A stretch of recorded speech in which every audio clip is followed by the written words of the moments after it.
Can I ask you, Larry? Do you know, with your background, and look, a lot of people might not know how smart you are as a medicinal. You've got a doctorate in medicinal chemistry. Yeah.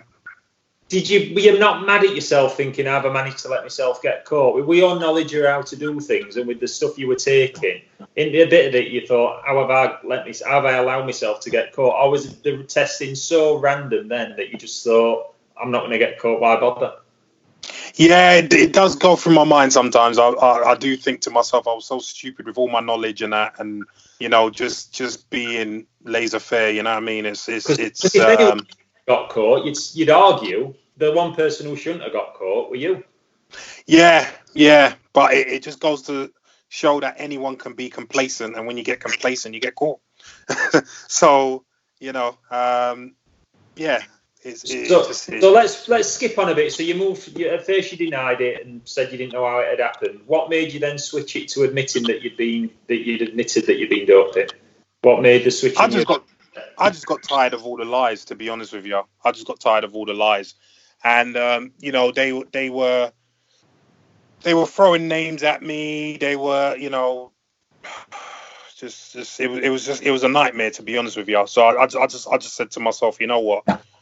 I'm gonna fess up, and then they were like, okay, we also want to know what you were doing, how you were doing it, and your know-how and whatnot. Yeah.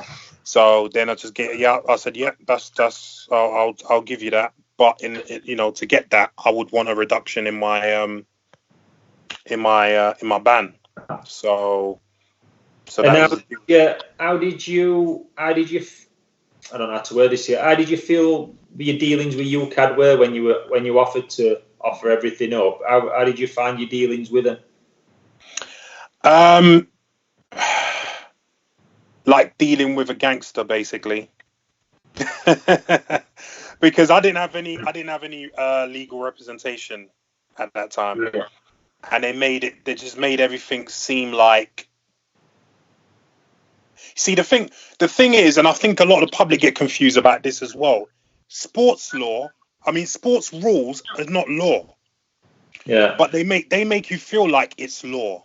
Yeah. So for instance, I'll give an example. As part of they knew that I had a few thousand Dianabol tabs in my possession when I got caught. Why so now? Sorry. Why so few? Why only a few thousand? Sorry, I didn't hear that. I said, why so few? Why only a few thousand? I don't know. I was a bit skint. But no. But so I had that in my possession, and when I went to one of their meetings, they said I had to bring it with me for whatever reason. So I brought it with me, and then they said at the end of it that they will accept the deal, but I need to leave the tablets with them. And right. I was quite perplexed as to why I need to leave that with them.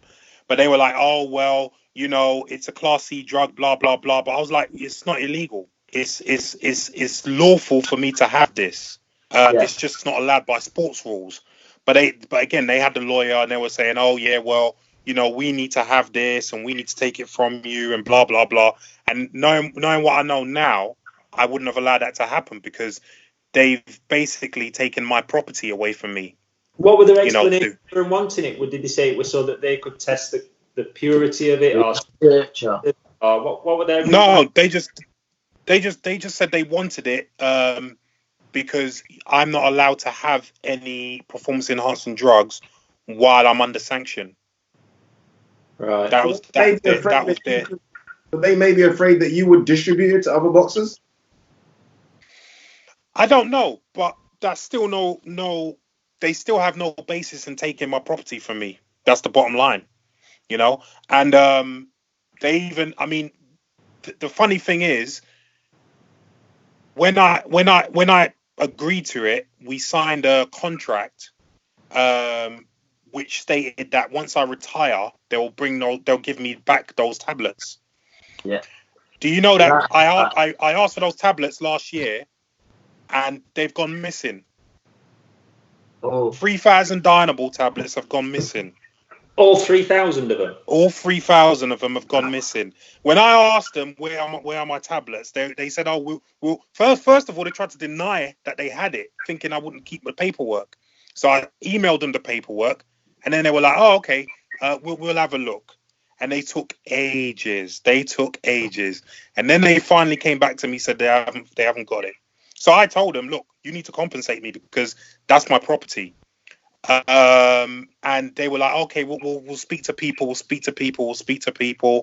And they only got back to me, I think, about 3 weeks ago, saying that, "Oh, we're sorry, we can't compensate you because we're a public-funded organisation, and we apologise."